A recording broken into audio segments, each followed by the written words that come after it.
بسم اللہ الرحمن الرحیم۔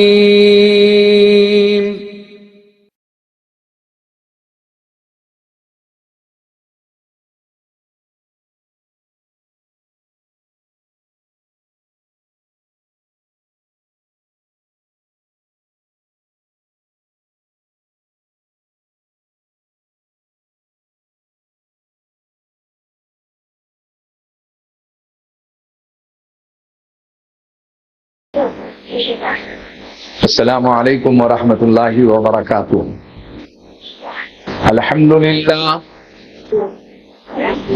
الحمد للہ کفا وسلام علی عبادہ الذین اصطفى، اما بعد فاعوذ باللہ من الشیطان الرجیم، بسم اللہ الرحمن الرحیم۔ وَإِذْ قَالَ إِبْرَاهِيمُ لِأَبِيهِ آزَرَ أَتَتَّخِذُ أَصْنَامًا آلِهَةً إِنِّي أَرَاكَ وَقَوْمَكَ فِي ضَلَالٍ مُبِينٍ۔ وقال الله تبارك وتعالى: لن ينال الله لحومها ولا دماؤها ولكن يناله التقوى منكم۔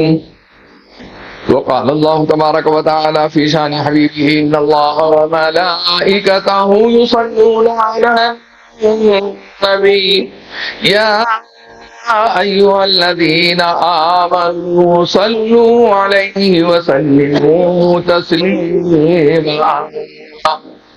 اللهم صل على محمد النبي الأمي وعلى آله وأصحابه البررة الكرام وعلى سائر الأنبياء والمرسلين والملائكة المقربين وعلى آله وأصحابه أجمعين۔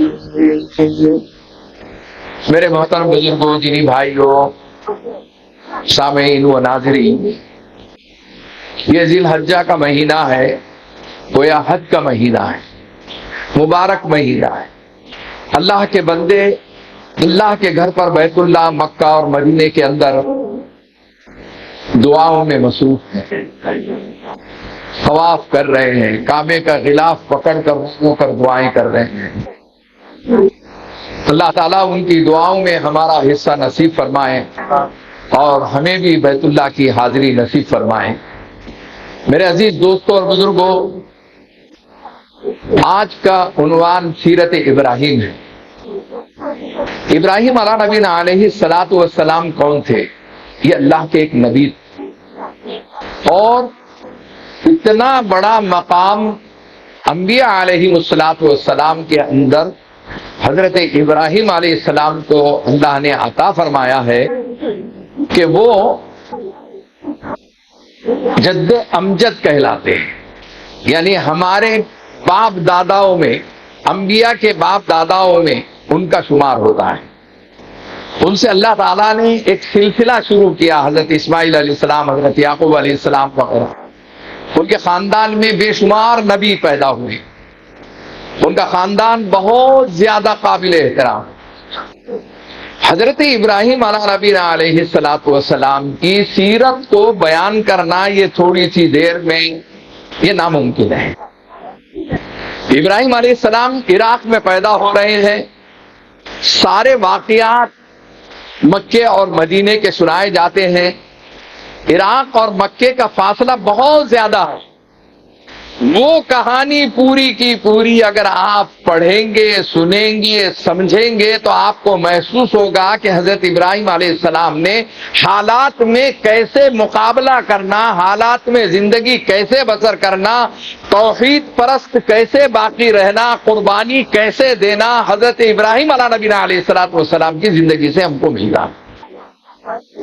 یہ حضرت ابراہیم علیہ السلام کا مقام اتنا اونچا کہ ان کی دعاؤں سے اللہ تعالیٰ نے محمد رسول اللہ صلی اللہ علیہ وسلم کو اس دنیا میں مبعوث فرمایا۔ محمد سے پہلے حضرت ابراہیم علیہ السلام کو وہ مقام دیا کہ فرمایا ملت ابیکم ابراہیم وَسَمَّاكُمُ الْمُسْلِمِينَ، تم ملت ابراہیمی میں ہو، انہوں نے تمہارا نام رکھا ہے مسلمان۔ وَسَمَّاكُمُ الْمُسْلِمِينَ، ہم جو یہ مسلمان کہلاتے ہیں، جیسے اپنے گھر میں ہمارے باپ نے نام رکھا، ہمارے دادا نے نام رکھا، مسلمان کا نام کس نے رکھا؟ کون سے نبی نے رکھا؟ حضرت ابراہیم علیہ السلام نے رکھا ہے کہ تم مسلمان کہلاؤ۔ اور ابراہیم علیہ السلام کی ملت میں، قوم میں ہم ہیں، تو ہمارے اندر ابراہیمی جذبہ پیدا ہونا چاہیے، محمدی جذبہ پیدا ہونا چاہیے، حسینی جذبہ پیدا ہونا چاہیے۔ اور وہ کیسے ہو سکتا ہے؟ اگر آپ کے پاس سوانح ہیں، سیرت ہے، آپ واقف ہیں اپنے نبیوں کی زندگی سے، تو پھر آپ حالات کے اندر جو لوگ سوال کرتے ہیں اس کا آپ جواب بھی دے سکتے ہیں۔ دنیا کو آج جو ہے وہ جذبہ جو حضرت ابراہیم علیہ السلام کو اللہ نے دیا تھا، اس جذبے کی آج ضرورت ہے، کیونکہ حالات ہمارے خلاف میں، اسلام کے خلاف میں ہے، مسلمانوں کے خلاف میں ہے، موب لیچنگ ہوتی ہے، داڑھی اور ٹوپی دیکھ کر نشانہ بنایا جاتا ہے۔ ایسے وقت میں سب سے پہلا کام مسلمانوں کا کیا ہے؟ جو حضرت ابراہیم علیہ السلام نے مخالف ماحول میں ہمیں پیغام میسج کے طور پر برسوں پہلے دیا ہے۔ ابراہیم علیہ السلام کی پیدائش ہوئی ایسے گھرانے کے اندر کہ باپ جو ہے وہ بتوں کو بنایا اور بتوں کو بیچا کر بتوں کی عبادت کر رہے ہیں۔ حضرت ابراہیم علیہ السلام پیدائشی طور پر توحید پرست تھے، ان کو یہ ساری چیزیں پسند نہیں۔ اب انہوں نے اپنے باپ کو کیسے دعوت دی، اپنے خاندان کو کیسے دعوت دی، وہ ایک پورا جو ہے قرآن پاک کے اندر منظر کھینچا ہوا ہے۔ حضرت ابراہیم علیہ السلام نے دعوت کا کام اپنے گھر سے شروع کیا۔ وَإِذْ قَالَ إِبْرَاهِيمُ لِأَبِيهِ آزَرَ أَتَتَّخِذُ أَصْنَامًا آلِهَةً، ابراہیم علیہ السلام نے اپنے باپ کو مخاطب کیا، ابا جان آپ یہ جو ہے اپنے ہاتھوں سے بتوں کو بناتے ہیں اور اس کو بیچ دیتے ہیں اور اسی سے مانگتے ہیں، آپ یہ آپ کا طریقہ کار صحیح نہیں ہے۔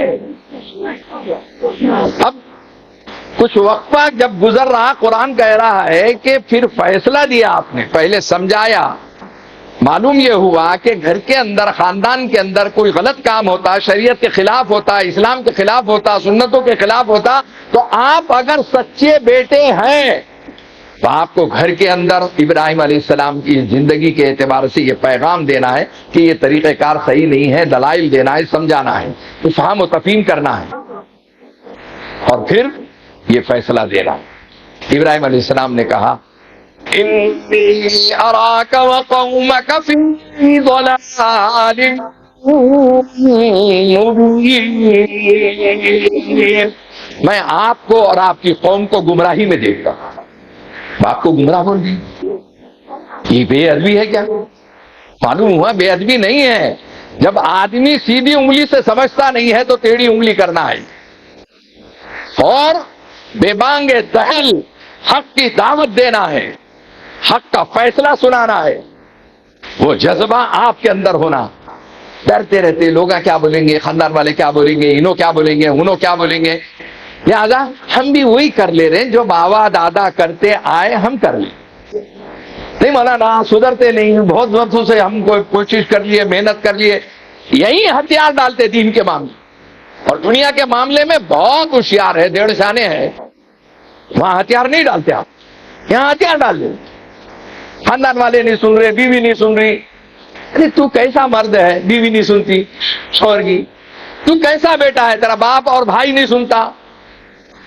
وہ بیٹا بنو جو حضرت ابراہیم علیہ السلام نے بیٹا بن کر اپنے گھر کے اندر کام کیا. اور کون سے زمانے کے اندر؟ ایسے زمانے میں جس میں اللہ کا نام لینا، اللہ کی بڑائی کرنا یہ انتہائی مشکل کام تھا. نمرود کی بادشاہت کا دور ہے، ایک ظالم اور جابر حکمراں ہے. آج حکمرانوں کی طرف ہماری ذہن جاتا ہے کہ یہ ظالم اور جابر ہے. یقیناً ہے، اس سے پہلے بھی ہم نے مقابلہ کیا، اس سے پہلے بھی ہم نے ان ماحول کے اندر دین کی دعوت کا کام کیا، شریعت کے تحفظ کا کام کیا، رسول اللہ کی حفاظت کی، اپنے دین کی حفاظت کی. اسی طرز پر آج آپ کو وہ کام کرنا ہوگا. نمرود کی بادشاہت کیسی بادشاہت؟ اس نے دنیا میں جنت بنانے کی کوشش. یہ علیحدہ بات ہے کہ اس جنت میں وہ خود داخل نہیں ہو سکا اور اس سے پہلے ہی مر گیا. ایک قدم اندر تھا، ایک قدم باہر تھا. اور اتنا خطرناک تھا، جب حضرت ابراہیم علیہ السلام کے دین کی دعوت کا چرچا ہوتا، حضرت ابراہیم علیہ السلام کے بارے میں کچھ سنتا تو اس کا خون کھول جاتا تھا. ایک مرتبہ اس نے اپنے حواریین کو، اپنے درباریوں کو، اپنے وزراء کو، ساروں کو جمع کر کے کہا کہ ابراہیم کو آگ میں جلا دو. جب باطل جو ہے سر اٹھاتا ہے، سازشیں نمودار ہوتی ہے، حالات میں وہ طاقت کا استعمال کرنا چاہتے ہیں. وہ سمجھتے ہیں کہ اقتدار اور کرسی اور طاقت کے نشے میں ہم کسی کو زیر کر لیں گے، کسی کو ذلیل کر دیں گے. لیکن تمہارا اور میرا ایمان ہے وہ تو عز من تشاء و تذل من تشاء، عزت اور ذلت اللہ کے ہاتھ میں ہے، کوئی آپ کو ذلیل نہیں کر سکتا ہے. لیکن میرا اور آپ کا ایمان اور یقین کمزور ہے، یہ پھسپھسا ہے، تو اس لیے ہم ڈر کر گھروں میں بیٹھ جاتے ہیں. انہوں نے حالات کا مقابلہ کیا. کیا حضرت ابراہیم علیہ السلام کو یہ نہیں سننے میں آیا کہ ان کے لیے آگ جلائی جا رہی ہے، بھڑکائی جا رہی ہے، اس میں ان کو ڈالنے کی کوشش کی جا رہی ہے؟ یہ اطلاع مل رہی، کیونکہ دنیا میں آج تک کے ایسی آگ کسی نے دیکھی نہیں ہوگی. وہ آگ انہوں نے جلائی تھی. روایتوں میں آتا ہے کہ آگ بھڑکانے کو بھڑکا دیا، شعلے دکھ رہے ہیں، بعد میں یہ سوچ رہے ہیں کہ ارے بھائی جو ہے ابراہیم کو کیسا ڈالیں گے، ڈالتے وقت تو اپنی جل جائیں گی. دماغ لڑائے گئے. وہ باطل قوم جو ہے، وہ غلط جذبوں والے لوگ جو ہے، وہ دماغ لڑا کر اس زمانے کے اندر ایک چیز کا ایجاد کیے جس کو ہمارے بچے اور ہم غلیل بولتے ہیں. غلیل ایسی دو لکڑیاں لگائی، بہت بڑا جو ہے ربڑ کا وہ بنایا گیا، اور اس میں حضرت ابراہیم علیہ السلام کو زبردستی بٹھا کر اس کو کھینچ کے پھر اس آگ میں ڈالا. تو کیا یہ منظر وہ نہیں دیکھ رہے؟ کیا یہ منظر کیا دیکھنے کے بعد ان کے حوصلے پست ہوئے؟ کیا انہوں نے ان حوصلوں کے بعد اپنی مہم کو، اپنے مشن کو ختم کیا؟ بالکل نہیں. ان کے جذبات، ان کے احساسات، ان کی دین کی دعوت کی فکر، ان کی اللہ کی ربوبیت، اللہ کے حکومت کے قیام کا منصوبہ وہ اور بڑھتا گیا، اضافہ ہوتا گیا، ایمان کی تازگی آتی گئی. آیا وہ وقت، عقلیں حیران ہیں، لوگ پریشان ہیں. ان کے بھی کچھ چاہنے والے اس زمانے کے اندر تھے، تو سوچ رہے تھے کہ یہ کیا ہو گیا، کیسے کریں گے. لیکن ایک طرف حکومت ہے، وہ بے بس نظر آ رہے تھے. کسی نے کوئی ساتھ دینے کا اگر سوچا بھی تو اپنی جگہ ہی رہ گیا. لیکن ساری مخلوق اگر کسی کو ذلیل کرنا چاہے اور اللہ اس کو عزت دینا چاہے تو یہ واقعہ سناتے رہو. ساری مخلوق نے اور باطل قوم نے، حکومت وقت نے، نشے میں رہنے والوں نے حضرت ابراہیم علیہ السلام کو آگ میں بظاہر ڈال دیا. لوگ یہ سمجھ رہے تھے کہ اب اس سے باہر وہ آ ہی نہیں سکتے، جل کر خاک ہو جائے. لیکن ہوا کیا؟ ایمان اور یقین آپ کا پختہ ہوگا.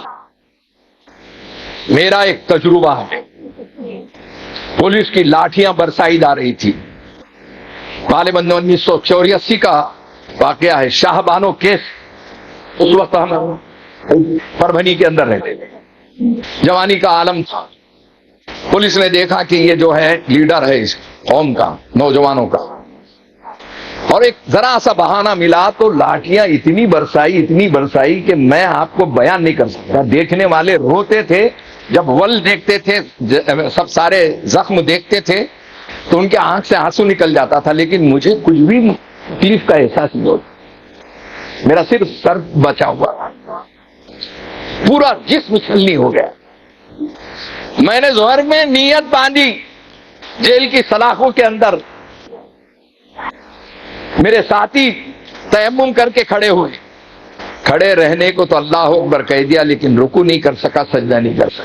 اشارے سے نماز پڑھی. میں ایک ادنا گناہگار آدمی ہوں. میں اپنا یہ بتا کر میں کوئی وہ نہیں کرنا چاہتا ہوں. میں اس لیے یہ جملہ بول رہا ہوں یا میرا واقعہ سنا رہا ہوں کہ آپ کو یاد رہے کہ مولانا محفوظ الرحمان ایک گناہگار ہوتے ہوئے بھی اگر ان لاٹھیوں کے درمیان میں تکلیف نہیں محسوس کرتے. وہ ابراہیم علیہ السلام کے ان واقعے کو، پس منظر کو ہم نے اپنے ذہن میں رکھا تھا. اب حضرت ابراہیم علیہ السلام کو ڈال دیا گیا اور اللہ کا حکم آیا، قُلْنَا يَا نَارُ كُونِي بَرْدًا وَسَلَامًا عَلَىٰ إِبْرَاهِيمَ قُلْنَا يَا نَارُ كُونِي بَرْدًا وَسَلَامًا عَلَىٰ إِبْرَاهِيمَ. اے آگ تو گلے گلزار بن جا ابراہیم کے حق میں. اے آگ تو ٹھنڈی بن جا. دنیا نے ایئر کنڈیشن ابھی اس حالات میں دیکھے ہیں، لیکن ایک ایئر کنڈیشن آگ کے اندر حضرت ابراہیم علیہ السلام نے برسوں پہلے محسوس کر لیا تھا. فرماتے ہیں کہ اس آگ کے اندر میرے ایک بال بھی نہیں جلا.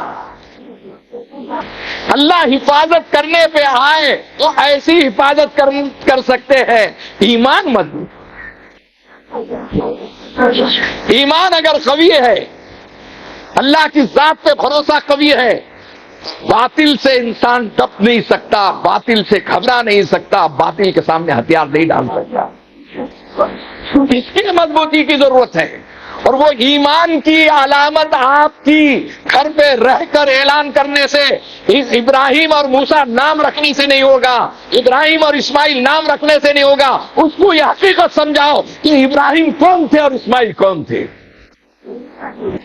ان اپنی نسل کو، اپنی اولاد کو اس کے لیے تیار کرو کہ آنے والے حالات تمہارے سے بد سے بدتر ہو جائیں گے، لیکن تمہارے ایمان میں کمزوری نہیں آنا ہے. ایمان پختہ ہونے کی علامت کیا ہے؟ آپ ایک نماز نہیں چھوڑ سکتے، آپ تہجد نہیں چھوڑ سکتے، آپ مسجد کو آنا جانا نہیں چھوڑ سکتے، آپ ایک روزہ نہیں چھوڑ سکتے، آپ کسی مسلمان کو ذلیل اور رسوا نہیں کر سکتے، آپ کسی مسلمان کو بدنام نہیں کر سکتے. آپ کو اللہ کے رسول صلی اللہ علیہ وسلم نے فرمایا کہ جو مسجد کو آتا جاتا ہے اس کے مسلمان ہونے کی، مومن ہونے کی گواہی دو، اور جو نہیں آتا ہے اس سے میرا کوئی تعلق نہیں ہے. کیا زندگی ہے؟ جمعہ میں پوری مساجد بھری ہوئی ہے، عصر میں جاؤ اور فجر میں جاؤ. یہ مسلمان ہے؟ یہ مسلمان ہے جو اپنی شادی بیاہوں میں ناچ گانے کرتا ہے؟ یہ مسلمان ہے جو فضول خرچیاں کرتا ہے؟ یہ مسلمان ہے اپنی عورتوں کو بھی حیائی کے طور پر ناچ کے پیش کرتا ہے؟ اس لیے علامہ اقبال نے فرمایا تھا ایمان والے کو بریک لگتا ہے، ایمان والے کو سمجھانے کی ضرورت نہیں ہوتی، اگر اس کے اندر ایمان ہے تو وہ حرام حلال کی تمیز سب کرتا ہے، وہ غلط اور صحیح کی تمیز کرتا ہے، خود فیصلہ کرتا ہے اس وقت کے کل وقت تیرے دل سے فتویٰ حاصل کر کہ تو یہ ناچنے اور گانے سے تو مسلمان باقی رہتا ہے کیا؟ اس لیے علامہ اقبال نے فرمایا وَذَا میں تم ہو نصارا تو تمدن میں ہنود، وَذَا میں تم ہو نصارا، یعنی دیکھنے کرنے میں تم کرسچن سے کم نہیں ہو، تمہارا لباس، تمہارا رہن سہن، تمہاری زندگی یہودیوں کے اور نصرانیوں کے جیسی ہو، کیسے مسلمانوں کی دعوت دو گے، کیسے اسلام کی دعوت دو گے، کیسے تم کو مسلمان کوئی کہے گا، کیسے تمہاری پیغام کو اثر لے گا ہو؟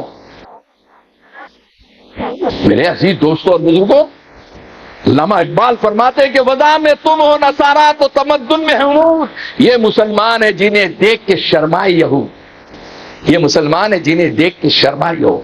یہودی شرم کرتا ہے کہ ہم تو اتنے ایڈوانس نہیں گئے، ہم تو اسلام کے خلاف اتنے نہیں گئے، یہ مسلمان ہو کر بھی اپنے گھر میں سنتوں کا جنازہ نکالتا ہے، یہ مسلمان ہو کر فرائض کا جنازہ نکالتا ہے، یہ مسلمان ہو کے اپنی عورتوں کو بے حیائی کی دعوت دیتا ہے۔ الحیاء نصف الایمان کر کے اللہ کے رسول نے فرمایا حیا آدھا ایمان ہے۔ اپنی عورتوں کو بے پردہ کرنا، شادی بیاہ اور فنکشن ہالوں میں اس کے برقع اتروا دینا، دوست احباب آئے کہ اس کی محفل میں شان کے لیے اپنی بیگم کو بلانا، اسٹیج شادیوں کے جو چلتے ہیں انہیں شرم نہیں آتی ہے کہ تم مسلمان ہو، اس اسٹیج کے اوپر غیر مسلم تمہیں مبارکبادی دینے کے واسطے آتے ہیں، تم اپنے بیٹے کو اور اپنی بہو کو پیش کر دو، سجا کر دھجا کر دلہن بنا کر۔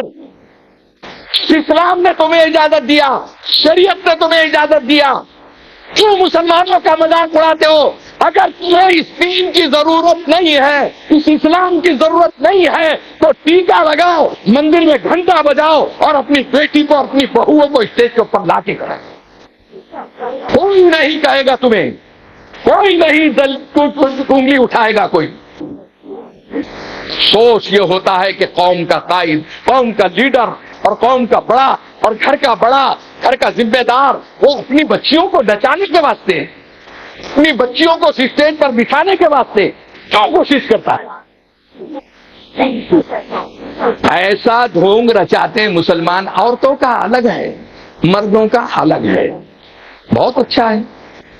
عورتیں پوری تمہاری اوپن ہو رہی ہے، عورتوں کو سب گھور گھور کر دیکھ رہے ہیں۔ کہاں تم نے جو ویڈیو بنائی نا، سب سے پہلے دلہن کا نقاب ہٹانے والا اور اس کا دوپٹہ ہٹانے والا، اس کا گھونگھٹ ہٹانے والا کوئی ہوتا نا، وہ ویڈیو گرافر ہوتا ہے۔ بے حسی اور بے شرمی کی حد ہو گئی۔ ارے تیری بیوی کو تو نے نہیں دیکھا، سب سے پہلے فوٹو گرافر نے دیکھا، ویڈیو شوٹنگ کرنے والے نے دیکھا، اور وہ بھی یہ بولتا ہے مزہ لے لے کے، ذرا دلہن کو بولتے ہیں ذرا ایسا کرو، ذرا ایسا کرو، نہیں نہیں ایسا کھڑے ہو جاؤ، نہیں نہیں ذرا ایکٹنگ یہ کر لو۔ ارے بے شرمو اور بے حیاؤ، تیری بیوی کو استعمال کر رہا ہے اور تجھے ذرا سی غیرت نہیں ہے؟ اپنی بیوی کو کسی کے ہاتھ میں کھلونا بنانے دیتا؟ ارے تیری بیوی کے تو ناخن کو کسی نے نہیں دیکھنا تھا، تجھے یہ تعلیمات دی گئی تھی۔ تیرے بیوی کے سر کے بال کو کسی نے نہیں دیکھنا تھا، یہ تعلیمات دی گئی تھی۔ پردہ کس کو بولتے ہیں؟ ایک دن تم اوپن کر دو اور دوسرے دن سے اسے کھانے میں ڈال دو، یہ پردہ ہے۔ برقعوں کا مذاق کس نے اڑایا؟ مسلمان نے اڑایا۔ میری اور آپ کی بہو بیٹیاں، میری اور آپ کی بہنیں کس طریقے سے برقعوں کا استعمال کر رہی ہے، وہ ایسا فیشن کہ اس میں بھی کئی قسمیں آ گئے۔ میرے عزیز دوستو، ایک ایمان والا کبھی بھی غیرت سے کسی اپنی بیوی کو گھورتے ہوئے کوئی دیکھ رہا ہے، وہ خاموش ہو جائے گا، ہتھیار ڈال دے گا، جانے دو بولے گا، ایسا ہو ہی نہیں سکتا۔ تمہاری مردانگی کہاں گئی؟ تمہاری ملی حمیت اور غیرت کہاں گئی؟ تمہاری بیگم کو گھور کے دیکھ کر تو تم کو بولتا کیا شاندار برقع ہے، مارکیٹ میں کہیں دیکھا نہیں، اتنا غور کرنے تک کہ تم کو برداشت ہوا؟ یہ جملے تم کو نشتر کے طرح، تلوار کی طرح نہیں چبھ رہے؟ تم بے حس ہو، بے غیرت ہو، بے ایمان ہو، اسلام کو بدنام کرنے والے ہو، اسلام کا مذاق اڑانے والے ہو۔ میرے عزیز دوستوں اور بزرگوں، ایک پہلو حضرت ابراہیم علیہ السلام کا یہ ہے کہ حالات میں کیسے مقابلہ کرنا، بادشاہ وقت بھی اگر ہو تو اس کے سامنے کیسے دین کی دعوت کو دینا۔ اور دوسرا پہلو اس مہینے کا سب سے اہم یہ ہے کہ قربانی دینا۔ یہ قربانی کے پیچھے مقصد کیا ہے؟ یہ قربانی کے پیچھے راز کیا ہے؟ اس قربانی کے پیچھے راز یہ ہے، فلسفہ یہ ہے جو قرآن کی زبان میں لَن يَنَالَ اللَّهَ لُحُومُهَا وَلَا دِمَاؤُهَا وَلَكِن يَنَالُهُ التَّقْوَىٰ مِنكُمْ۔ یہ جو ہم جانوروں کی قربانی کرتے ہیں، اللہ کے پاس اس کا گوشت اور خون نہیں پہنچتا ہے، بلکہ آپ کے دلوں میں جو تقویٰ ہے وہ پہنچتا ہے۔ کس نیت سے آپ نے جانور لائے؟ آپ یہ سمجھتے ہیں کہ قربانی واجب ہے ہر صاحب نصاب کے لیے، کے پاس اتنی دولت ہے کہ زکوٰۃ فرض ہے۔ دولت کتنی ہونا؟ 7.5 تولہ سونے کے برابر دولت، 52.5 تولہ چاندی کے برابر دولت، یا دونوں زیورات ملا کر 52.5 تولے کے برابر اگر ہے، اتنے پیسے ہیں۔ بہت ہو گیا تو میرا خیال ہے میتھمیٹکس کے، ریاضی کے ماہر لوگ ہوں گے، حساب لگا لو 75,000 روپے میں صاحب نصاب بن جا رہا ہے۔ ایک سال اگر آپ کے پاس بینک بیلنس 1 لاکھ روپے کا ہے تو آپ کی قربانی واجب ہے۔ اور بولے مولانا کیا ادھار لے کے بھی قربانی کرنا کیا؟ ارے ادھار لے کے شادی کرنے کا یہ مولانا سے پوچھا نہیں تو نے؟ یہ کہاں سے لایا تھا؟ یہ جائز ہے بول کے؟ ارے میں تو بولا کرتا ہوں تم یہ جو گٹکے کھاتے ہو نا، یہ کم کر دو، تھوڑا تھوڑا تھوڑا آدھے کر دو، تو اس کے پیسے جو بچ جائیں گے اتنے میں قربانی کا حصہ لے سکتے تم۔ یہ مسلمان گٹکے کھا کر پان کا کے مشہور ہے نا، 5,000 کا بھی پان ہے یہاں پر، مشہور ہے نا، کھانے والے کھاتے ہیں۔ وہ قربانی دینے کا معاملہ آتا تو کیا پیسے نہیں ہے، کیش نہیں ہے، کیا خردہ لینا کیا؟ تفتی قلبک، اپنے دل سے فتویٰ حاصل کر، کوئی مولوی کی بات تیرے کو سمجھ میں آئے گی یا نہیں آئے گی؟ قربانی واجب ہے، قربانی کا جانور لایا، ذبح کرنی۔ یہ جو ذبح کیے کیوں کریں؟ اس لیے ذبح کر رہے ہیں کہ حضرت ابراہیم علیہ السلام کو اللہ نے حکم دیا کہ اپنے بیٹے کی قربانی کرو۔ یا بنی انی اری فی المنام انی اذبحک فانظر ماذا تری، قال یا ابت افعل ما تؤمر ستجدنی ان شاء اللہ من الصابرین۔ حضرت ابراہیم علیہ السلام نے خواب میں دیکھا کہ اپنے بیٹے کو قربان کر رہے ہیں، بیٹے سے پوچھ رہے ہیں کہ بیٹے ایسا میں نے خواب دیکھا ہے، کیا کرنا؟ تو بیٹا صابر و شاکر باپ کا بیٹا یہ کہہ رہا ہے کہ ابا جان وہ کر گزریے جو اللہ کا حکم ہے، میں تیار ہوں۔ وہ حضرت ابراہیم علیہ السلام نے حضرت اسماعیل کو لے کر گئے۔ میں وہ کہانی قصے کے طور پر نہیں سنانا چاہتا ہوں، میں نقطہ اور پوائنٹ بتانا چاہتا ہوں۔ بیٹا ہو تو اسماعیل کے جیسا ہو، اتنا فرما بردار ہو۔ اگر باپ نے یہ کہا کہ چنو منو تیری صبح میں قربانی کرنا ہے تو وہ اپنی گردن اپنے باپ کے پاس پیش کر دے۔ ہے اس کے اولاد؟ کیوں نہیں بنائی تم نے؟ کیوں نہیں تربیت دی تم نے؟ نسل کو بگاڑنے والا بھی یہ مرد ہے، یہ باپ ہے، یہ ماں ہے۔ نسل کے اندر، اولاد کے اندر ابراہیمی جذبہ کیا ہوتا، اسماعیلی جذبہ کیا ہوتا، اس کو کبھی تم نے سمجھایا نہیں۔ تم نے صرف ابراہیم نام رکھا ہے، تم نے صرف اسماعیل نام رکھا ہے۔ اس کے پیچھے کی حقیقت تم کو خود کو نہیں معلوم تو تم کیا بتاؤ؟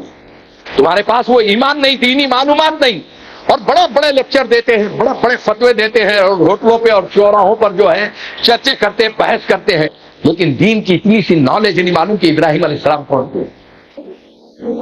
اب جب قربانی کرنے کے واسطے حضرت ابراہیم علیہ السلام لے کر گئے تو اسماعیل علیہ السلام نے ایک جملہ کہا، یہ کہا کہ ابا جان میرے چہرے کو پلٹ دیجیے، ابا جان ایسا چہرہ مت دیکھیے، شاید قدرانہ شفقت، باپ کی شفقت، باپ کی محبت آپ پر غالب آ جائے گی اور اللہ کے حکم کے لیے آپ رک جائیں گے۔ اس لیے ابا جان میرے چہرے پلٹا دیجیے، یعنی میری گردن پر چھری چلائی.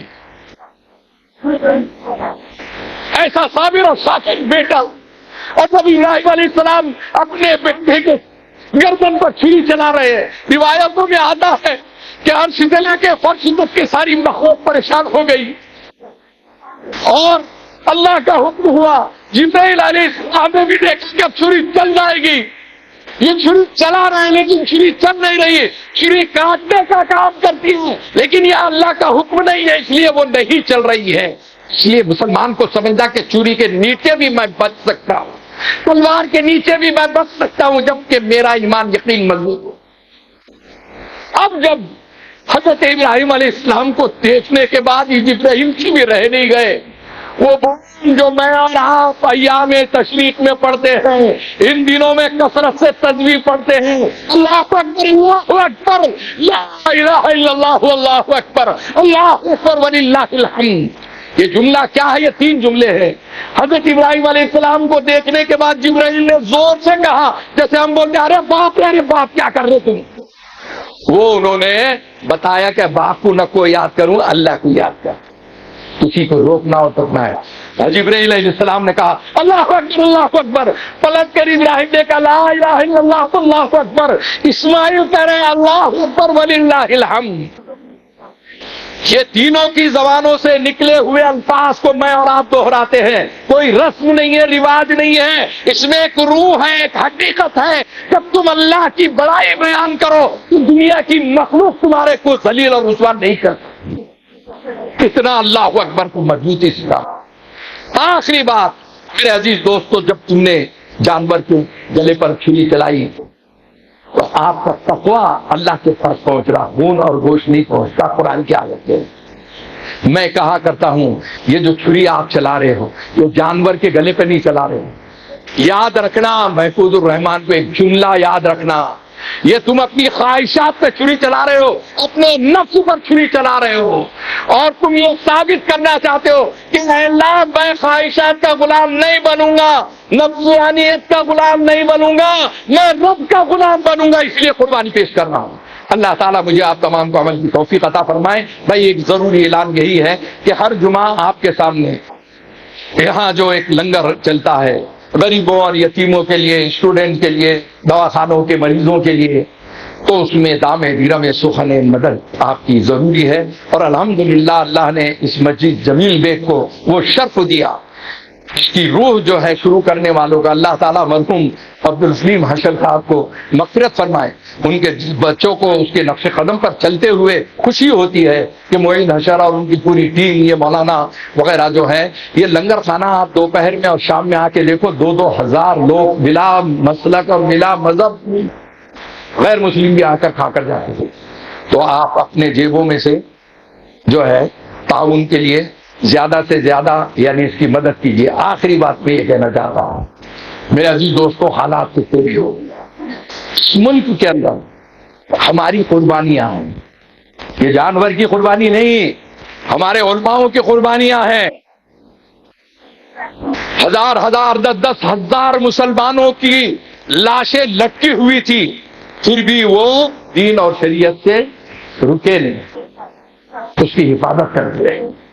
اس ملک کے چپے چپے پر آپ جاؤ گے تو مسلمانوں کی قربانیاں گواہی دیں گی کہ یہاں پر انہوں نے اور عورتوں نے، ہماری خواتین نے اتنا قربانی کا جذبہ تھا کہ اپنی عزت کو بچانے کے لیے انہوں نے کنویں میں کود گئے. کنویں بھرے ہوئے تھے ایکشن کے ٹائم پر، لیکن کسی کو منہ نہیں دکھایا. تھوڑا احساس کرو، اسٹیج پہ بہوؤں کو مت لاؤ، بیٹیوں کو مت لاؤ، دلہنوں کو مت لاؤ. انہوں نے اپنے پردے کی وجہ سے کہ غیر مسلم ہمیں دیکھ لیں گا، غیر ہمیں دیکھ لیں گا، اب ہمارے پاس کوئی سہارا نہیں ہے تو مرنا پسند ہے، لیکن برقع نکالنا اور بے پردہ ہونا پسند نہیں ہے، بے حیا ہونا پسند ہے. اتنی جب قربانی قوم کے اندر، عورتوں کے اندر پیدا ہوتی ہے اور مسلمانوں میں اور ایمان والوں میں پیدا ہوتی ہے تو پھر ملک کے حالات بدل جاتے ہیں. جس کو ہم نے تخت پر بٹھایا ہے اس کو تختے پر لٹا کر لے جا سکتے ہیں. جسے ہم نے عزت کی کرسی پہ بٹھایا ہے اسے ذلت کوٹری میں بٹھا سکتے ہیں. جسے ہم نے پھولوں کا ہار پہنایا ہے اسے ہم جوتوں کا ہار پہنا سکتے ہیں. شرط یہ ہے کہ آپ کو اتنی قربانی دینا ہے. یہ قربانی ایام ذی الحجہ کے اندر یہ 10 دن آپ کو اتنے بابرکت ہیں جیسے آپ رمضان کے مبارک مہینے کے اندر گزارتے ہو. اہتمام کے ساتھ دن رات آپ تسبیح پڑھو, اللہ اکبر اللہ اکبر لا الہ الا اللہ واللہ اکبر اللہ اکبر وللہ الحمد. 10 دن کی آپ کی تسبیح کثرت سے یہ ہو. دن کے روزے ہو آپ کے, 1 سال کے روزے کا ثواب آپ کو 1 دن کے اندر ملتا ہے. اس کی شبوں میں تھوڑی بہت عبادت کر لو. شب قدر کی جیسی فضیلت اس رات کی اللہ تعالیٰ نے رکھی ہے. اس لیے میرا عزیز دوستوں اور بزرگوں, یہ مبارک مہینہ ہمیں کچھ میسج دینے کے واسطے آیا, کچھ پیغام دینے کے لیے آیا. اور ابراہیم علیہ السلام نے جو پوری سیرت ہے آپ پڑھو ایک مرتبہ, آپ کو ہر موڑ پر رہبری ہوگی, رہنمائی ہوگی. قرآن پڑھو, ہر وقت آپ کو رہبری اور رہنمائی ہوگی. اللہ تعالیٰ مجھے آپ تمام کو عمل کی توفیق عطا فرمائے. وآخر دعوانا ان الحمد للہ رب العالمین.